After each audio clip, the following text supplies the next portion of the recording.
हाँ हाँ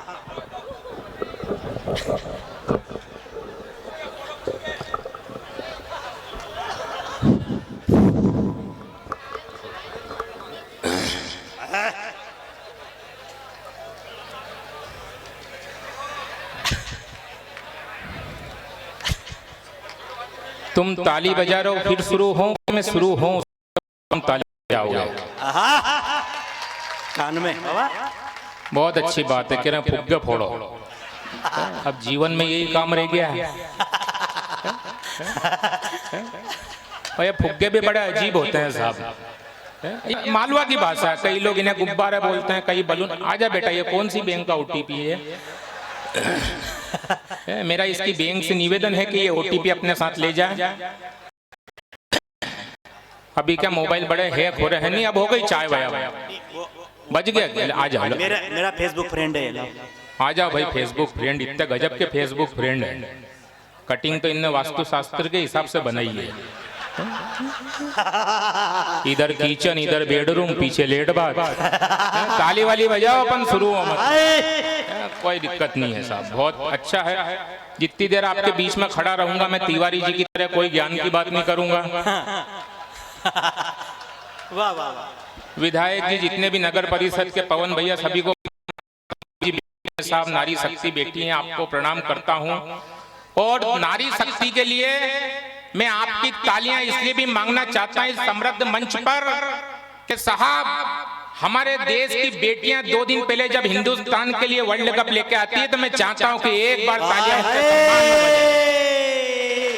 अरे क्या कहने भाई साहब, हो गई चाय, चलो बस अब ये इनको ये रेनो क्यों कष्ट करो, मैं खुद आ जाऊंगा तुम्हारे पास। नहीं भैया, माला के साथ 551 रुपए भी दो। देखो पैर में चोट है आदमी के, फिर भी माला के प्रति और जय हो भाई कुलदीप पशु तुल्यम पुत्रम भव।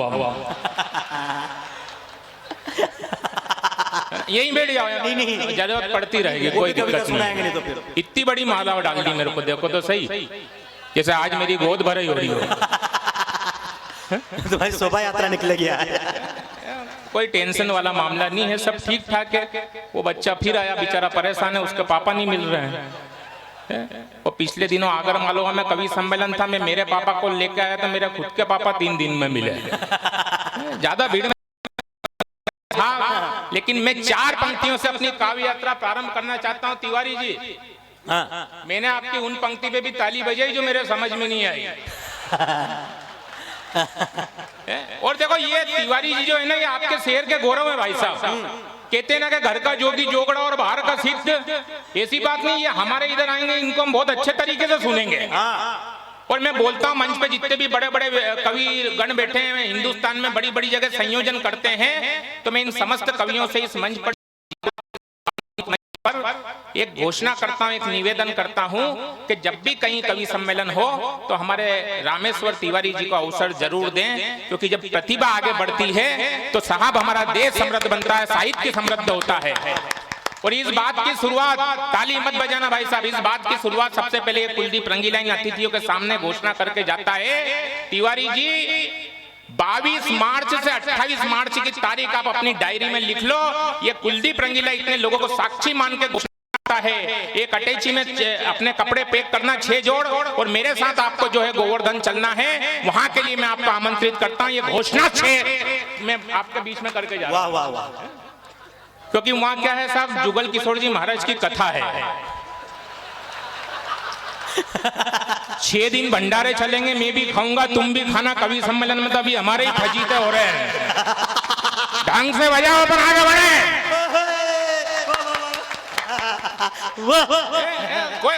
कोई दिक्कत नहीं। पढ़ो आप तो, पढ़ो पढ़ो पढ़ो। हाँ लिख ले, आप टेंशन ही मत लो। लो उधर से हो। देखो क्या है, 6 महीने पहले मैं भी ऐसे ही चिल्लाता था, हो। फिर मेरे घर वाले मेरे को लेके मेहंदीपुर बालाजी गए। अब मैं नहीं चिल्लाता हूँ। ये पीड़ाएं होती है साहब, पीड़ाएं कैसे भी आ जाती। मैं 4 पंक्ति आप तक पहुंचाना चाहता हूँ। वो तालियां जो अभी तक कवि सम्मेलन में नहीं पहुंची, आपकी तालियां मंच तक पहुंचे। मैं बेटियों के सम्मान में पढ़ता इन बड़े लोगों के बीच में कि विजेता की उपाधि बेटी भारत की तरफ लाई, आय हाय।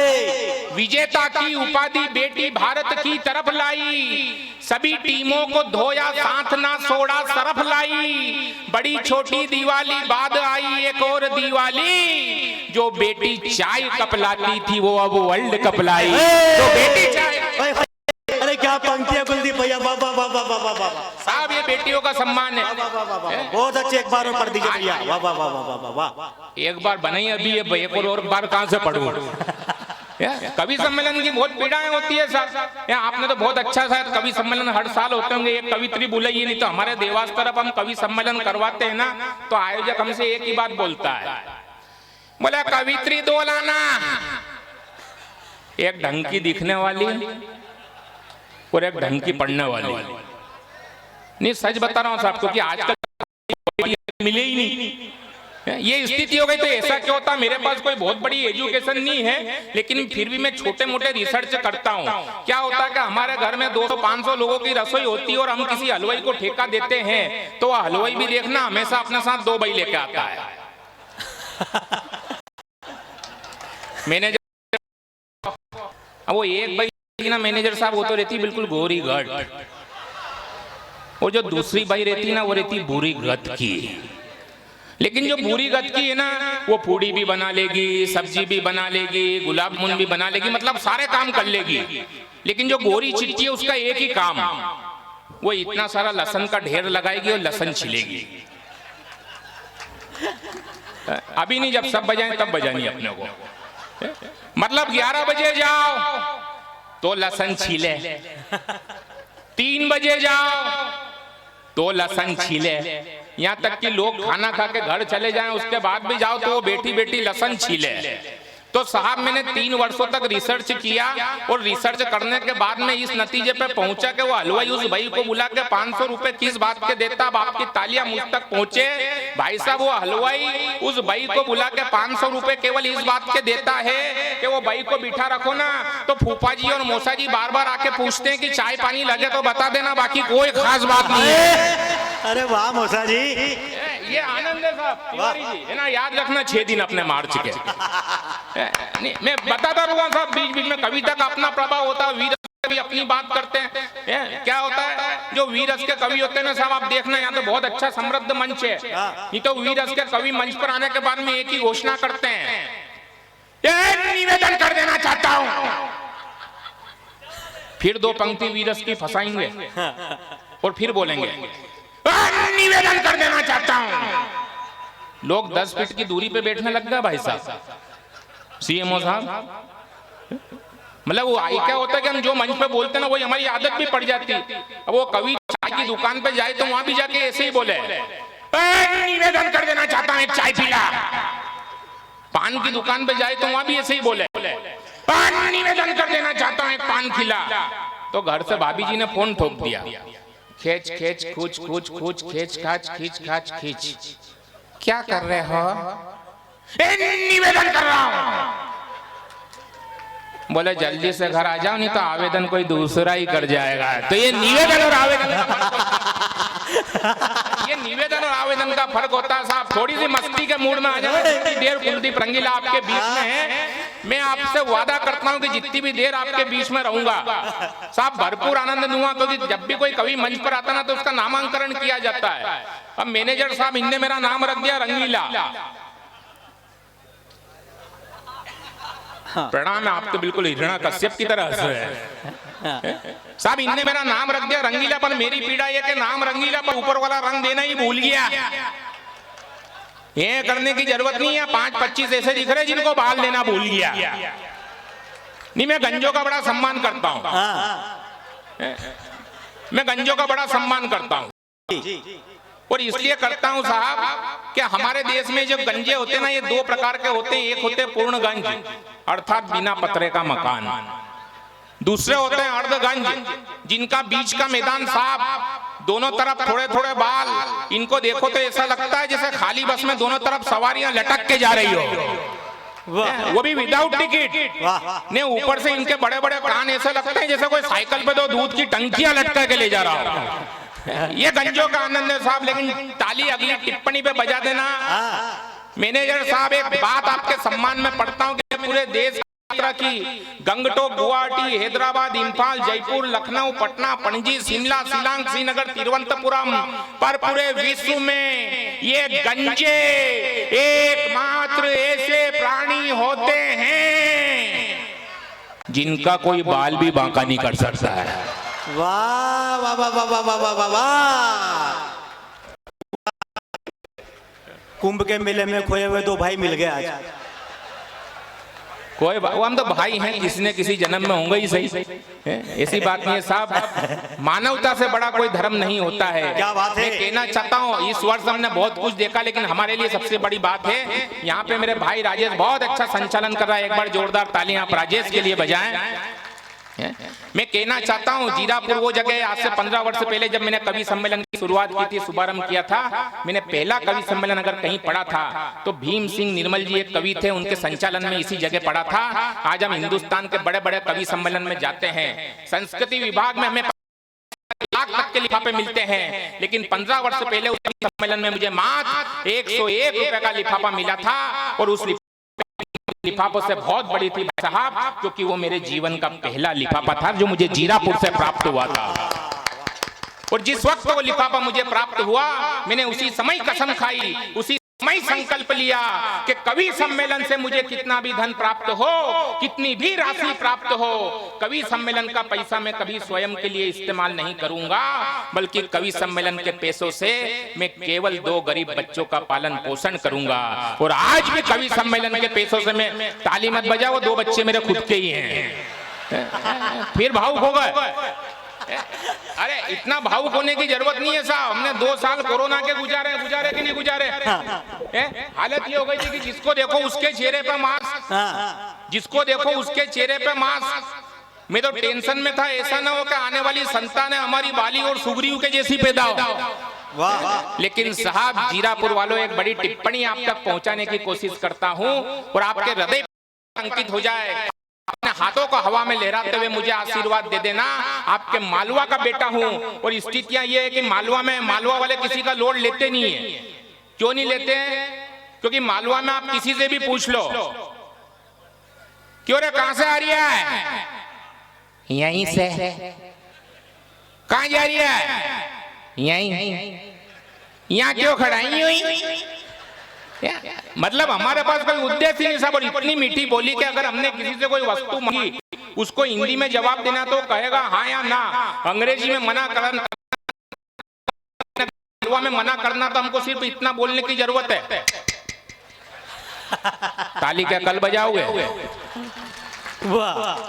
मतलब इतनी मीठी बोली है भाई साहब के समझ हर कोई जाता है। जब हम बैलगाड़ी चलाते हैं तो बैलों से हम ये थोड़ी बोलते कि आगे बढ़ आगे।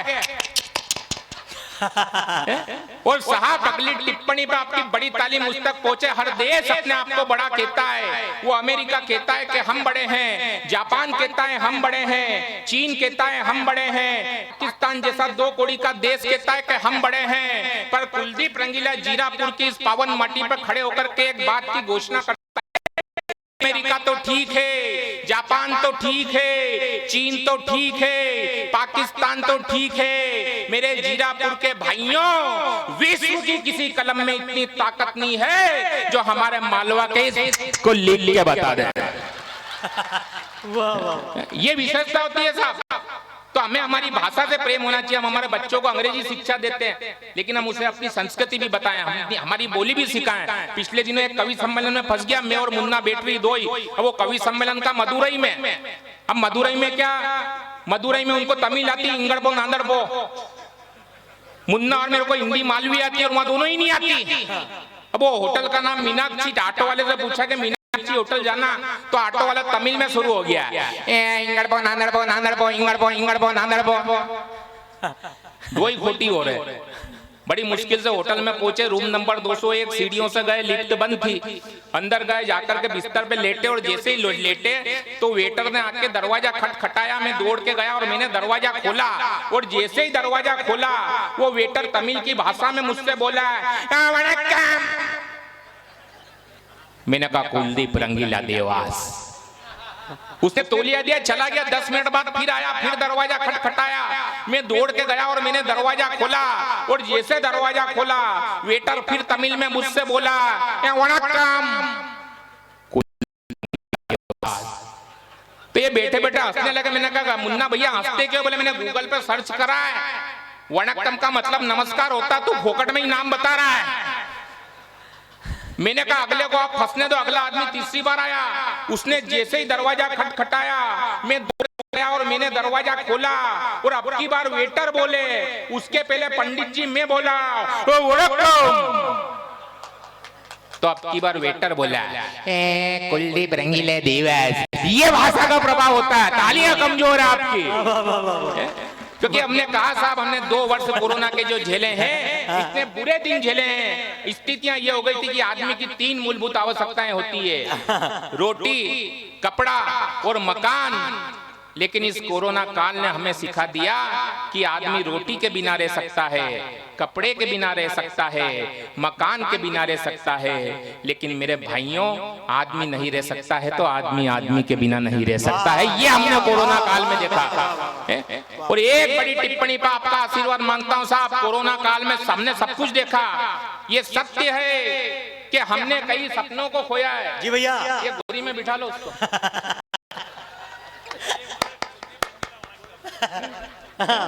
वाह, मतलब उचक उचक के बात कर रहे हैं।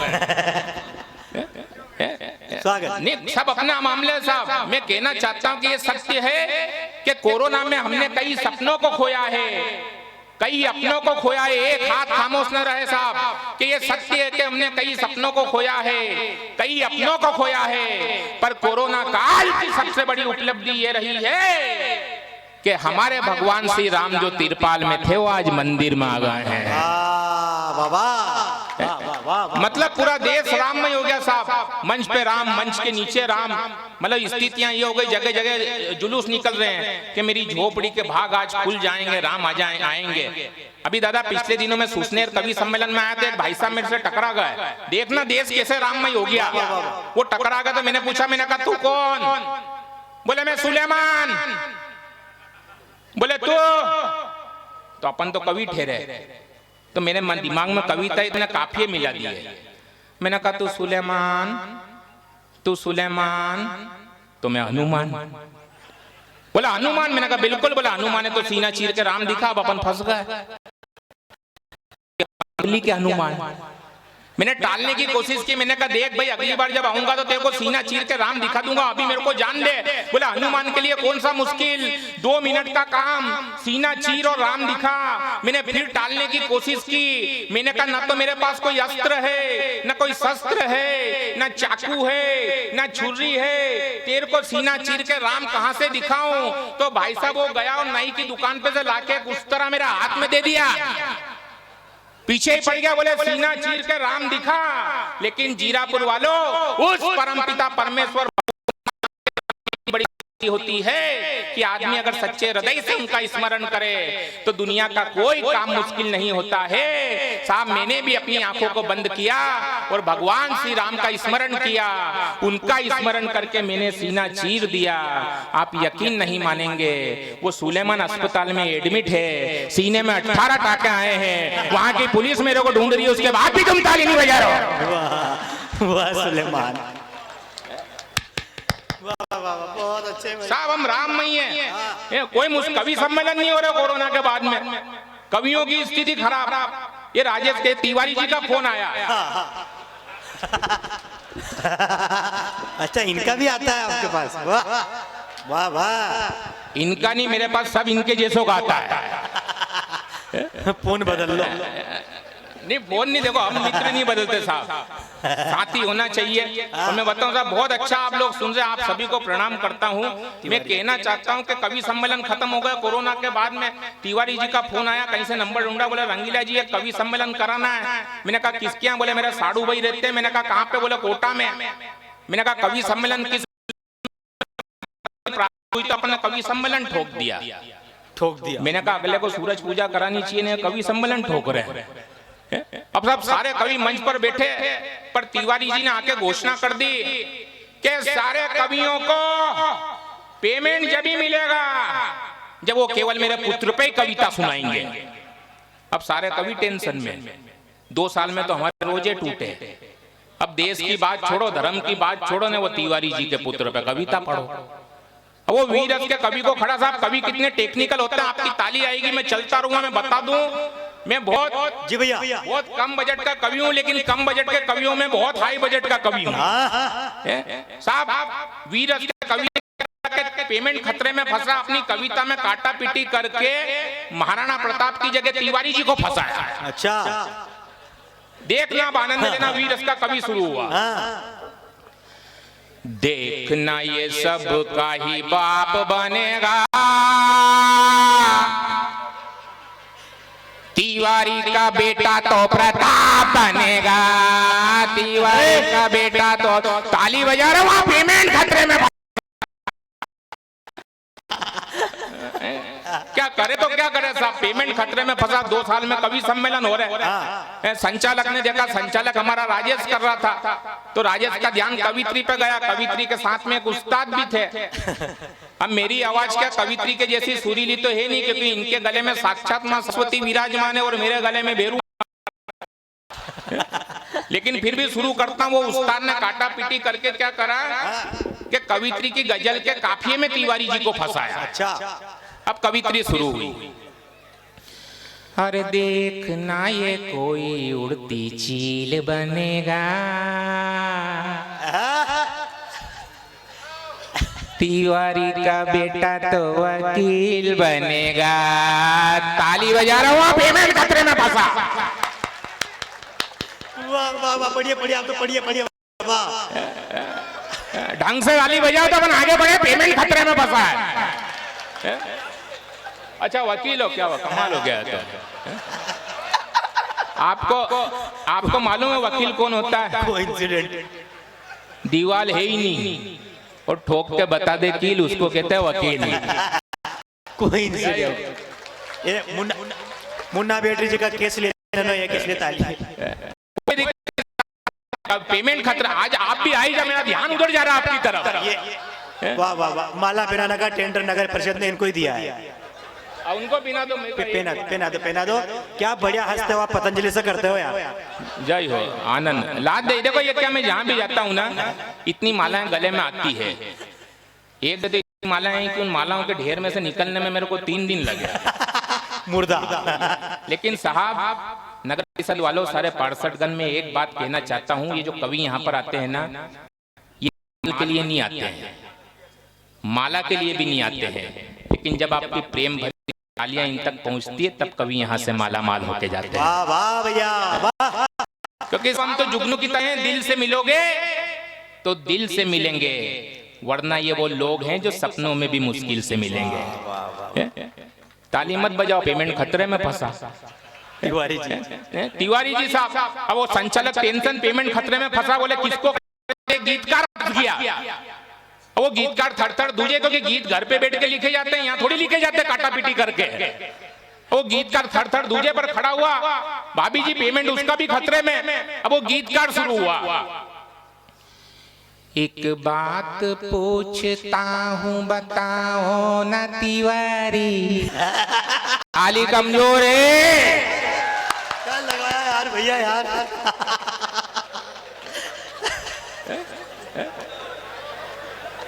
पेमेंट खतरे में फंसा है। एक बात पूछता हूँ बताओ न तिवारी, अभी रोक के रखना, बड़ी ताली आने वाली है। एक बात पूछता हूँ बताओ न तिवारी, छुपा ये पुत्र तुम्हें कैसे हुआ?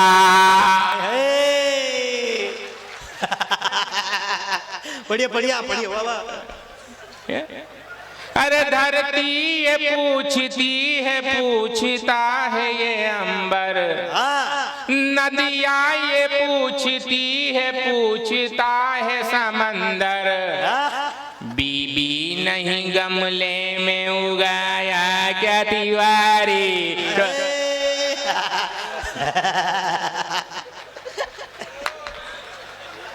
ताली का कल हो जाओगे? वाह वाह वाह। लेकिन साहब मालवा के पास कुछ हो या ना हो, हाजिर जवाबी बहुत होती है। जब आपके इस बेटे ने तो मैं चाहता हूं आपकी बड़ी तालियां, क्योंकि हमारे पास हाजिर जवाबी कैसी, तो हमारे पास प्रश्न भी उटपटांग होते हैं। अभी नाग पंचमी के अगले दिन हमारे घर में सांप घुस गया। अब हम दो भाई हैं, दो ही के दो ही पहलवान, पर घर में अकेला सांप, दो ही बाहर। अब एक निकला वहां से मालवा का, बाहर क्यों खड़े हो? मैंने कहा घर में सांप घुस गया। अब उसका प्रश्न देखना, क्या नाग था कि नागिन थी? मैंने कहा डीएनए रिपोर्ट भेजी, अरविंदो हॉस्पिटल में आएगी तो बता दूंगा तेरे को। साहब ऐसे प्रश्न पूछते हैं, एक और आ गया, बोले ठाकुर साहब बाहर क्यों खड़े हो? मैंने कहा घर में सांप घुस गया। कितना बड़ा था? लेकिन साहब मेरा जवाब आप तक पहुंचे तो आपके प्रेम भरी तालियां मुझ तक पहुंचे। बोले कितना बड़ा था? मैंने कहा तेरे को क्या उसके लिए कुर्ते पजामे सिलना है? फिर एक आ गया, बोले ठाकुर साहब बाहर क्यों खड़े हो? मैंने कहा घर में सांप घुस गया। बोले कल नाग पंचमी थी, ये सांप घुसा नहीं, किसी ने घुसाया था। साहब अब आपकी कविता की ताली पहुंचे। मैंने कहा वो कौन शख्स है जिसने मेरे घर के अंदर सांप घुसाया था? तो सांप खुद बाहर आके बोला कि मुझे माफ करना, मैं तो किसी मंत्री का घर समझ के अपना जहर रिफिल कराने आया था। मैं तो किसी मंत्री का घर समझ के। साहब पीड़ाएं हो जाती है। 8 कवियों के बाद में मेरा नंबर आया। मैंने कहा तिवारी जी आपका पुत्र डॉक्टर बने या ना बने, इंजीनियर बने या ना बने, पर ये कुलदीप रंगीला स्टाम्प पेपर पे लिख के दे सकता है कि आपका पुत्र क्या बनेगा, और उसको बनने से भगवान भी नहीं रोक सकते। तो वो तिवारी जी टेंशन में। अब 4 पंक्ति आपके इस मालवा के बेटे ने जवाब दिया। हाँ लिख के दे दूंगा। स्वागत स्वागत। के घर पे तिवारी जी के पुत्र ने जन्म लिया, एक मित्र बोला कवि भारी बन जाएगा। एक बोला डॉक्टर, एक बोला लगा अधिकारी बन जाएगा। तो मैं बोला ना डॉक्टर और ना ही इंजीनियर, ना कवि भारी ना पटवारी बन पाएगा। पापा जी तिवारी, इसके माता जी तिवारी, इसकी बड़ा होके अभी तिवारी बन जाएगा, बड़ा होके। वाह वाह। मैं समझा एक आधा और हाल लेकर आएगा। आदत पड़ जाती है साहब, स्थितियां बिगड़ जाती है। मोदी जी कह रहे हैं ना खाऊंगा ना खाने दूंगा, और योगी जी कह रहे हैं ना पटाऊंगा ना पटाने दूंगा। मतलब किसी को मोहब्बत करनी है तो मध्य प्रदेश में आए, और जाते समय यहाँ भी ये डर के गाड़ी नहीं पलट जाए। 4 पढ़ता हूँ वहां के मनुओं के लिए कि प्रेम के परिंदे नित्य प्रेम गीत बोलते थे, आज वहां उनके पिताजी बोलने लगे। सीटियां बजा के नित्य लैलाओं को छेड़ते थे, सर को झुका के नाजी नाजी बोलने लगे। तो कुछ मजनू तो इतने ज्यादा डरे हैं कि विवाह के लिए भी वो नाजी बोलने लगे। और कुछ शादीशुदा लोग योगी जी से डर कर बेगम को अपनी बुआ जी बोलने लगे।